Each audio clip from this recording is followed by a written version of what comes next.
మోషే సుఖోపవాసములు 25దో దినము. అంశము శత్రువులపై హింసలపై జయము. వాక్యభాగము నిర్గమకాండము 17వ అధ్యాయము 8-16 వచనములు. ప్రార్థన. మా మేలుకొరకై సర్వసదుపాయములు కలుగచేసిన తండ్రి, నీకు వందనములు. అందులో మమ్మును సంతోషపెట్టునవి, బాధపెట్టునవి రెండునూ ఇమిడి ఉన్నవి. అవన్నియూ మా మేలు, క్షేమము కొరకే నీవు ఏర్పాటు చేసినావు గనుక నీకు స్తోత్రములు. మోషేచేత ప్రార్థన చేయించుటకే నీ పిల్లల మీదకు అమాలేకీలను రానిచ్చినావు. అలాగే మేమును తీవ్రమైన ప్రార్థన చేయుటకే మా విరోధులను, మమ్మును హింసించువారికి నీవు సెలవిచ్చినావు గనుక మా ద్వారా నీ అంతరంగ ఉద్దేశములు నెరవేర్చుకునుటకు మాతో మాట్లాడుమని యేసునామమున వేడుకొనుచున్నాము తండ్రి. ఆమేన్. ఇశ్రాయేలీయుల ముఖ్య శత్రువులు: 1 అమోరీయులు, 2 అమాలేకీయులు, 3 కనానీయులు, 4 ఎదోమీయులు, 5 మోయాబీయులు మొదలగువారు ఇశ్రాయేలీయుల యొక్క ముఖ్యమైన శత్రువులు. ఇంకనూ విరోధులు ఉన్నారుగాని వీరు అతి ముఖ్యులు. ఇంతమంది ఉన్నప్పటికినీ వారు ఇశ్రాయేలీయులను ఏమీయూ చేయలేకపోయిరి. యెహోవా నిస్సి మైనస్ దేవుని ధ్వజము. నిర్గమకాండము సాయంత్రం 5:16 ప్రకారం యెహోవా నిస్సి అనగా యెహోవా జెండా లేక మన దేవుని ధ్వజము. మోషే చేసిన ప్రార్థన కొండ శిఖరము ఎక్కింది. ఏదో ఒకటి అయ్యేవరకు ఆ ప్రార్థన క్రిందకు దిగదు. 1 కొండ ఎక్కినది ఎలాగు దిగుతుంది? దిగదు. 2 శిఖరము ఎక్కినది ఇంకా ఏలాగు దిగుతుంది? కొండే ఎత్తు, దానికంటే శిఖరము ఇంకా ఎత్తు. శిఖర ప్రార్థన యొక్క ఆవశ్యకత మన ప్రార్థనలు కూడా అట్లే ఉండవలెను. మామూలు ప్రార్థనలు చాలవు, శిఖర ప్రార్థనలు కావలెను. అది మామూలు యుద్ధము కాదు.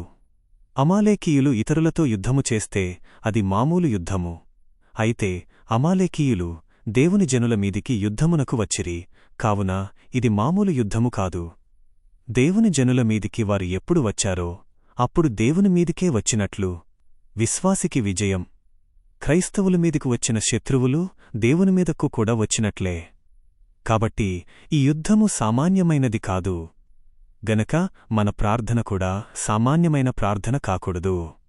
శిఖరము ఎక్కి కూర్చుని దిగను అనే ప్రార్థన కావలయును.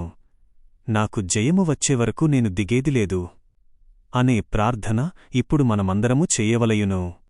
సంఘమునకు వచ్చిన యుద్ధము. క్రైస్తవ సంఘము అంతటిమీదికి వచ్చిన యుద్ధము ఇది. సంఘము వారి మీదికి వచ్చినది యుద్ధము చేయుటకు కాదు. వారే యుద్ధము చేయుట, వీరు జయించుట. అమాలేకీయులు దేవుని జనము మీదికి వచ్చారుగాని దేవుని జనము అమాలేకీయుల మీదకు వెళ్లలేదు. అయితే దేవుని జనము జయించుటకే నిలబడింది. కాబట్టి దేవుని కాపుదల కొరకు ప్రార్థనా యుద్ధము చేయుట తప్పదు. శత్రువు యొక్క కుట్ర మైనస్ దేవుని ప్రణాళిక. ఆ కాలములో శత్రువు యొక్క ముఖ్య ఉద్దేశం ఏమిటంటే దేవుని జనమును నాశనము చేయుట. దేవుని జనమును నాశనము చేస్తే ఆ జనములో నుండి లోకరక్షకుడు రాడు అనేది పిశాచి యొక్క దురుద్దేశము. అందుచేతనే ఇశ్రాయేలీలు యుద్ధము చేయవలయుననున్నది దేవుని ఏర్పాటయ్యున్నది.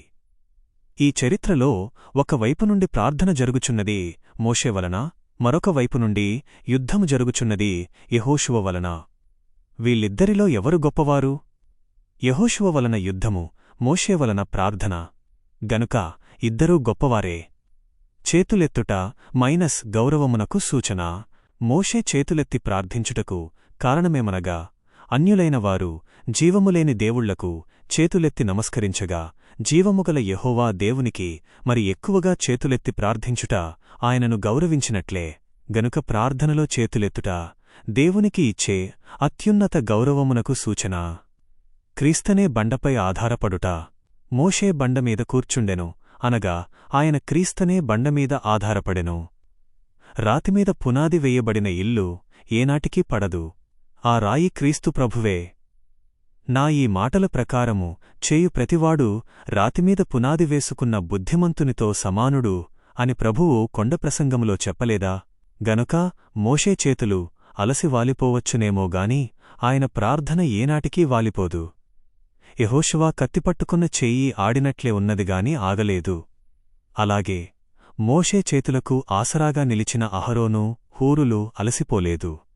ఆ విధముగా యుద్ధము ఆగలేదు, జయము ఆగలేదు. నేటి సంఘమునకు పిలుపు. నేటి క్రైస్తవ సంఘము మీద కూడా శత్రువులు దండెత్తినారు గనుక ఇప్పుడు సంఘము మోషేవలే కొండశిఖరముపై ప్రార్థనలో ఉండాలి. తక్కినవారు గ్రామములు పట్టణములు తిరిగి సువార్త ప్రసంగము చెయ్యాలి. ప్రకటన: క్రైస్తవులారా, మీరు ఏమాత్రమూ అధైర్యపడకండి. దేవుడు మనకు తోడైయున్నాడు. శత్రువులకు తెలియక ఇట్లు చేస్తున్నారని ధైర్యముగా నిలబడండి. ప్రార్థన మరియు ప్రయత్నము. ఈ ఘట్టములో ప్రార్థన ఉన్నది, అలాగే ప్రయత్నము కూడా ఉన్నది. కేవలము ప్రార్థన చేసినంత మాత్రమున సరిపోదు.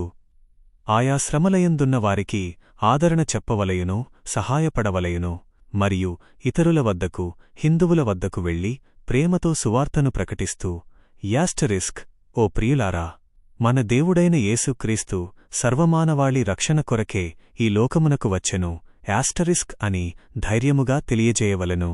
ధైర్యముగా ప్రశ్నించుట ప్రతివాదము చేయుట.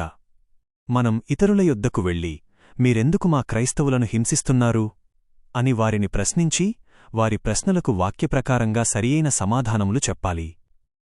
మరియొకసారి అట్టి హింసలకు పాల్పడకుండా స్పష్టముగా చెప్పవలయును. మీ మతము మీరు బోధించుకొనండి, మా మతము మేము బోధించుకుంటాము అని శాంతియుతముగా ధైర్యముగా చెప్పాలి. అది మాత్రమేగాక వారి ప్రశ్నలన్నింటికి జవాబులు చెప్పవలయును.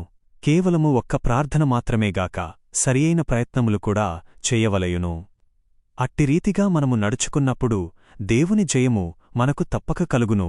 కాబట్టి ఈ 2 రకముల పనులు, ప్రార్థన మరియు ప్రయత్నము, ప్రతిచోటా ప్రతి స్థలములోనూ విరివిగా చేయవలయును. శత్రువులు మనలను వెళ్లగొట్టవలెనని లక్షల కొలది సొమ్ము పోగుచేయుచున్నప్పటికీ దేవుని బలము మనకు తోడైయుండును. క్రైస్తవులకు కలుగు శ్రమలకు, హింసలకు ముఖ్య కారణములు. నేడు క్రైస్తవ సమాజము ఎదుర్కొంటున్న శ్రమలకు మనలోని ఈ లోపములే కారణము. 1. పాప విసర్జన లేకపోవుట. అనేకమంది క్రైస్తవులలో నిజమైన పాప విసర్జన కనబడుటలేదు. 2. ఆరాధనా క్రమము. మందిరమునకు, గుడికి శ్రద్ధగా వెళ్ళుటలేదు. 3. దేవుని పరిచర్య. సంఘాభివృద్ధికి, దేవుని పరిచర్యకు సరిగా చందా వేయుటలేదు. 4.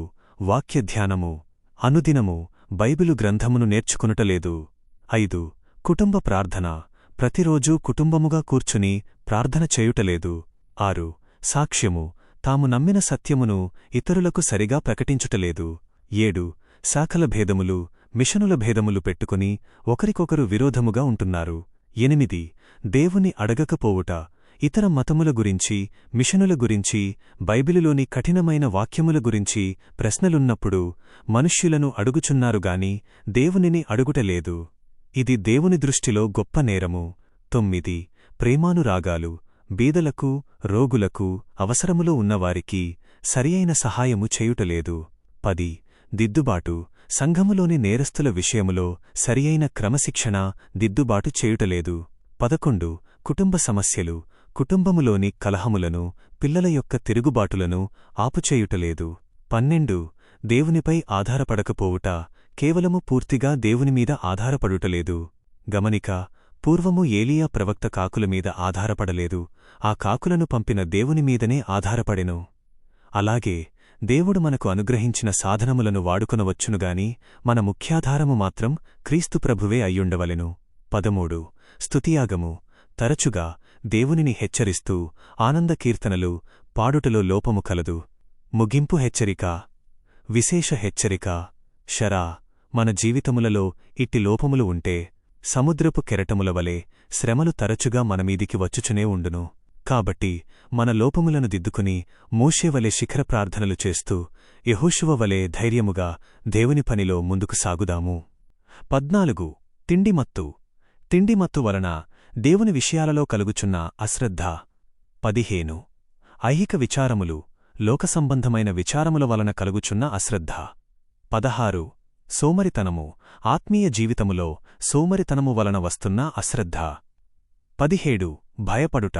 శ్రమకాలమందు భయపడుట. మీరు భయపడుట వలన శత్రువులకే జయము కలుగునని బైబిలు గ్రంథములోనే వ్రాయబడియున్నది. 18. సంతోషము తగ్గించుకొనుట. మీ సంతోషము యొక్క కొలత తగ్గించుట వలన హాని కలుగును. సంతోషము వలన మనకు జెండా జయము వచ్చును. ప్రభువు కొండ ప్రసంగములో ఏమి చెప్పారంటే, మీకు శ్రమలు హింసలు వచ్చినప్పుడు మరింత ఎక్కువగా సంతోషించవలెను. 19 విసుగుకొనుట. ప్రార్థన వెంటనే నెరవేరనప్పుడు విసుగుకొనుట వలన మన ఆత్మీయ జీవిత బలము తగ్గిపోవును. ముగింపు సందేశము. ఈ పైన పేర్కొన్న కారణముల వలననే శ్రమలు నేడు క్రైస్తవ సంఘము పైకి వచ్చుచున్నవి. కాబట్టి మనము సరిచేసుకునవలసిన ఆత్మీయ లోపములను వెంటనే సరిచేసుకుని చేయవలసిన తీవ్రమైన ప్రార్థనలను ముగించినప్పుడు మనకు ఆ శ్రమలపై సంపూర్ణ జయము లభించును. దీవెన. అలాగున మన శ్రమలన్నిటిపై సంపూర్ణ జయము పొంది మన ప్రభువైన యేసుక్రీస్తు రెండవ రాకడకు ఆయత్తపడే ధన్యతను, శ్రేష్టమైన కృపను ప్రభువు మీకు దయచేయునుగాక. ఆమేన్. ఆమేన్.